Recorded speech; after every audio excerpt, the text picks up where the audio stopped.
Hello students, krypton tutorial में आपका स्वागत है। और अब हम अपने सेशंस को आगे बढ़ाते हुए हाइड्रोकार्बन एडवांस के ऊपर जा रहे हैं, जिसका पार्ट 1 आज हम करने जा रहे हैं। तो पहला क्वेश्चन देख लेते हैं। Marsh gas mainly contains.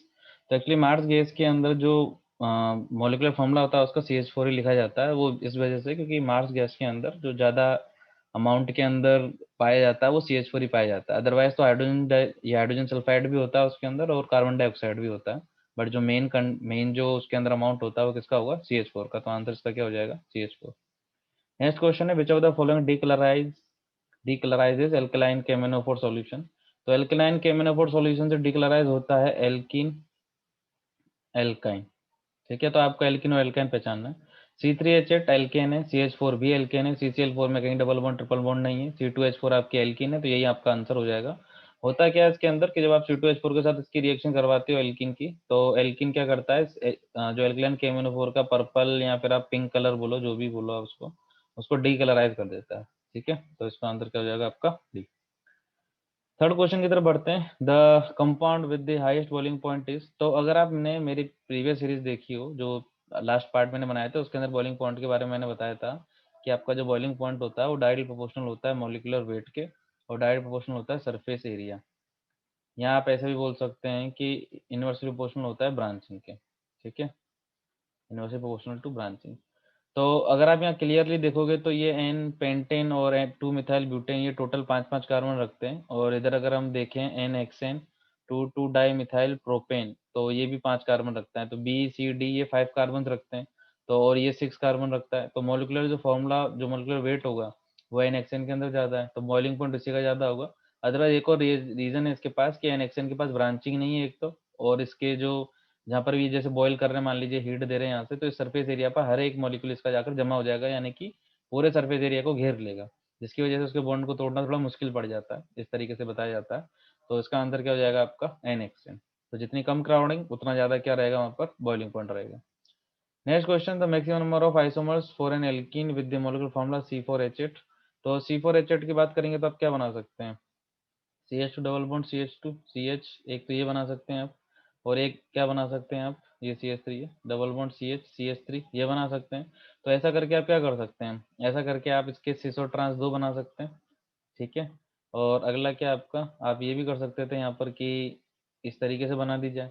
तो ये टोटल 1 यहाँ पर सिसो ट्रांस 2 और एक यहाँ पर, तो टोटल कितना पॉसिबल है? 4 ही पॉसिबल है। तो इसका आंसर क्या हो जाएगा? 4। नेक्स्ट है, when propyne is treated with aqueous H2SO4 in presence of HgSO4 the major product is. Reaction का नाम है कुचरव रिएक्शन। ठीक है, इसके अंदर होता क्या है, H2SO4 HgSO4 को भूल जाओ, मैं आपको सीधा सा तरीका बताता हूँ। जैसे आपको प्रोपाइन बोला गया है, तो प्रोपाइन होता है ये। आप बस इतना ध्यान रखो कि आपका H2O H+ की प्रेजेंस में अटैक कर रहा है। ठीक है, बस इतना है। एक और चीज क्योंकि ट्रिक है, तो मैं आपको वही बोलूंगा कि इसके अंदर कार्बोकेटाइन फुली नहीं बनता है, पार्शली बनता है, तो उसमें रीअरेंजमेंट जैसी कुछ चीजें नहीं होती हैं। इस क्वेश्चन में तो वैसे भी रीअरेंजमेंट नहीं है, बट अगर कहीं थोड़ा बड़ा क्वेश्चन आ गया तो उसके अंदर हो सकता है रीअरेंजमेंट जैसी चीजें आए, तो आप उस चीज का ध्यान रखना। ठीक है, कि रीअरेंजमेंट नहीं होगा। तो क्या होगा, इसके अंदर H+ अटैक करेगा, H2 यहाँ अटैक करेगा, जिसमें OH जाकर जुड़ेगा। फिर एक पाई बॉन्ड जुड़ एक बार अभी अपन ने क्या किया, एक पाई बॉन्ड ही ब्रेक किया है। अब अगला एक और पाई बॉन्ड ब्रेक करेंगे तो एक और OH उसी जगह पर आ जाएगा, क्योंकि जब कार्बोकेटन यहाँ बनेगा तो स्टेबल होगा। तो एक कार्बन के ऊपर जब भी 2 OH बन जाते हैं, अभी कंडीशन क्या है अपनी, एक कार्बन के ऊपर 2 OH है, तो जब भी ऐसा होता है तो अनस्टेबल होता है, और इस केस में आपका क्या होगा, दोनों H2 मतलब यहाँ से H2 ब्रेक हो जाएगा, और क्या बन जाएगा आपका? एसीटोन। तो यहाँ प्रोपेनॉन भी बोलते हैं इसको। तो आंसर क्या हो जाएगा आपका? सी। नेक्स्ट क्वेश्चन है, which of the following compound does not dissolve in concentrated H2SO4 even on warming. Warming का मतलब होता है कि जैसे बेंजीन की मैं बात करूं तो ये स्टेबल होता है कंपाउंड। ठीक है, यानी कि आपका ये क्या है, ये एरोमेटिक कंपाउंड है। सेम आपका जो एनिलीन है वो भी क्या एरोमेटिक कंपाउंड है। तो इन जनरल ये रूम टेम्परेचर पर रिएक्शन नहीं करते हैं कंसंट्रेटेड H2SO4 के साथ, और जब आप हीट कर दोगे तब ये रिएक्शन कर लेंगे। होगा क्या, होना केवल इतना सा है कि H+ को जोड़ना था आपको, इसके अंदर केवल H+ को जोड़ना है। तो वो कौन है जो H+ को अपने ऊपर जुड़वा सकता है? तो जिनके पास भी पाई बॉन्ड होंगे, इवन ऑन वार्मिंग बोल दिया तो ये भी ब्रेक हो जाएंगे, B D और AB। तो ये सब क्या कर लेंगे, इनके पास पाई बॉन्ड है तो H2SO4 के H+ के साथ रिएक्शन कर सकते हैं। लेकिन हेक्सेन इसके पास कोई पाई बॉन्ड नहीं है, यानी कि कैसा है आपका, आप इसको बोल सकते हैं नॉन पोलर, और ये H2SO4 पोलर होता है। तो पोलर नॉन पोलर में कोई रिएक्शन नहीं होगी, आपको पता ही है, लाइक डिजोल्व्स लाइक।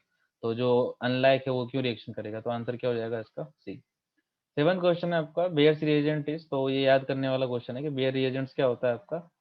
आपका बेयर रिएजेंट्स होता है एल्केलाइन परमैंगनेट सॉल्यूशन। ठीक है, तो आपको ये याद रखना है, यहाँ पर कुछ बताने जैसा है नहीं। नेक्स्ट है acidic hydrogen is present in, तो एसिडिक हाइड्रोजन किस में प्रेजेंट होगी, तो बेंजीन में तो होने से आपको पता है नॉन पोलर होता है उसका नेचर। एथेन ये भी नॉन पोलर है। इथीन होता है आपका ये, तो इसमें तो नहीं होती है। इथाइन आपका होता है ये HC ट्रिपल बॉन्ड CH, इसका जो कॉमन नेम होता है वो एसिटाइलिन भी होता है।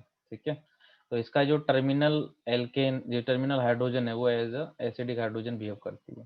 ठीक है, क्यों करती है उसका भी रीजन दे सकता हूँ कि जब ये हाइड्रोजन चला जाएगा तो यहाँ पर एक नेगेटिव बनेगा, जिसकी वजह से क्या होगा कि वो जो नेगेटिव बना है वो स्टेबल होना चाहिए। तो ये कार्बन आपका sp टाइप का होता है, तो ये sp कार्बन के ऊपर अगर आपका नेगेटिव चार्ज जा रहा है तो वो ज़्यादा स्टेबल होता है, क्योंकि sp के कार्बन की इलेक्ट्रोनेगेटिविटी हाई होती है।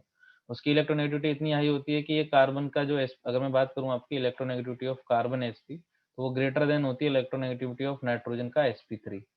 ठीक है, इसके ऊपर भी जेई एडवांस में क्वेश्चन पूछ रखा है, आप अगर जीओसी करोगे तो आपको समझ में आएगा। बट आप अभी जैसे मैं करवा रहा हूँ वैसे करते जाएं, हाइड्रोकार्बन करवा रहा हूँ तो पहले हाइड्रोकार्बन करें, उसके बाद जब मैं जीओसी लूंगा तो आप जीओसी कर लीजिएगा साथ में। ठीक है, तो यहाँ पर आपका आंसर क्या हो जाएगा, ए हो जाएगा, इसके पास एसिडिक हाइड्रोजन है। 9th, anti Markovnikov addition of HBr is not observed in. Anti Markovnikov का मतलब होता है कि आपका जो Br है वो वहां अटैक करेगा जहाँ नंबर ऑफ हाइड्रोजन ज्यादा होंगे। ठीक है, मैंने प्रोपीन बनाया तो प्रोपीन बना आपका ये। ठीक है, 1 ब्यूटीन बनाया तो ब्यूटीन बना आपका ये। फिर उसके बाद मैंने ब्यूट 2 इन बनाया तो वो बना ये। जैसे ट्रांस नहीं है, बस बना दिया डिजाइन से। पेंट 2 इन बनाया तो वो बना ये। ठीक है, अब इसके अंदर आपको केवल इतना सा पता लगाना है कि कहाँ पर किधर से भी मैं अगर जोड़ दूं उसके ऊपर तो मतलब सिमेट्रिक कौन सा है इसके अंदर, ऐसा कौन सा एल्कीन है जो सिमेट्रिक है। तो सिमेट्रिक एल्कीन इसके अंदर कौन सा है आपका, ब्यूट 2 इन। कहने का मतलब ये है कि आप चाहे इधर जोड़ो या इधर जोड़ो दोनों में सेम बात ही पड़ेगी। ठीक है, तो इसमें आपका एंटी मार्कन को तो कहीं यूज ही नहीं हुआ, आपको ब्रेक तो ये करना था ना आपको पाई बॉन्ड, और इनमें से किसी एक कार्बन पर जोड़ना था।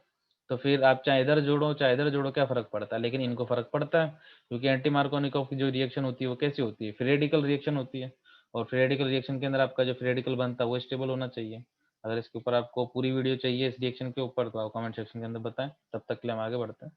नेक्स्ट क्वेश्चन है the highest boiling point is expected for, तो isooctane n octane 2 to 3 tetramethylbutane n butane. तो अभी थोड़ी देर पहले मैंने आपको समझाया था क्वेश्चन के अंदर, जिसके अंदर क्राउडिंग कम और मोलिकुलर वेट ज्यादा होगा वो क्या करेगा, बॉइलिंग पॉइंट ज्यादा रखेगा।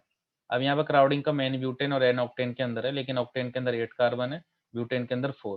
तो ऑब्वियस सी बात है कि 8 वाले का जो मोलिकुलर वेट है वो ज्यादा होगा और उस दूसरे वाले का मोलिकुलर वेट कम होगा, तो आंसर क्या हो जाएगा, बी। ठीक है, नेक्स्ट क्वेश्चन है which of the following will have least hindered rotation about carbon carbon bond. Least hindered rotation इसका मतलब क्या होता है कि क्राउडिंग कम होनी चाहिए। जैसे मान लो मैंने 2 कार्बन बनाए तो इनके आसपास में क्राउडिंग कम होनी चाहिए, तो आपको ही पता है किसके पास क्राउडिंग कम है, ए के पास। ए आंसर हो जाएगा। क्वेश्चन आपके पास आता है इथाइलिन क्यों नहीं है, इथाइलिन इसलिए नहीं है क्योंकि उसके जो डबल बॉन्ड होंगे वहां पर, तो उसको मतलब जो पाई बॉन्ड होगा उसको ब्रेक करने में आप यूँ समझ सकते हैं उसके लोन पे जो होते हैं ना, लोन पेयर्स वगैरह जो होते हैं, lone pair in the sense कि जिससे ये बॉन्ड बना रखा है, तो ये आसपास में रिपल्शन का काम कर देते हैं ग्रुप्स के लिए। तो उस केस के अंदर क्या होता है, इसको कंसिडर नहीं किया जाता है। या आप ऐसे ही बोल सकते हैं कि ये डबल बॉन्ड के साथ आप कैसे ही शो करोगे उसके कन्फर्मर्स वगैरह को। तो लीस्ट हिंड्रेड रोटेशन का मतलब ये होता है कि जैसे आपको पता ही है कि हम ज्योमेट्रिकल आइसोमेरिज्म पढ़ते हैं, तो ज्योमेट्रिकल आइसोमेरिज्म के अंदर क्या होता है कि जब आप इसको घुमाना चाहोगे, रोटेट करना चाहोगे, तो पाई बॉन्ड ब्रेक हो जाता है, आप ऐसे भी समझ लीजिए इसको। तो ये आपका क्या रखते हैं, जो आपका इथाइलिन होता है वो क्या रखता है आपका, इथाइलिन या एसिटाइलिन ये क्या रखते हैं, रिस्ट्रिक्टेड रोटेशन रखते हैं। तो इस वजह से बी तो होने से रहा। फिर हेक्साक्लोरोइथेन है तो इसके ऊपर क्राउडिंग ज़्यादा हो जाएगी, तो आप वैसे भी समझ सकते हैं क्राउडिंग ज़्यादा है तो लीस्ट हिंड्रेड कैसे होगा, इसलिए आंसर क्या हो जाएगा इसका,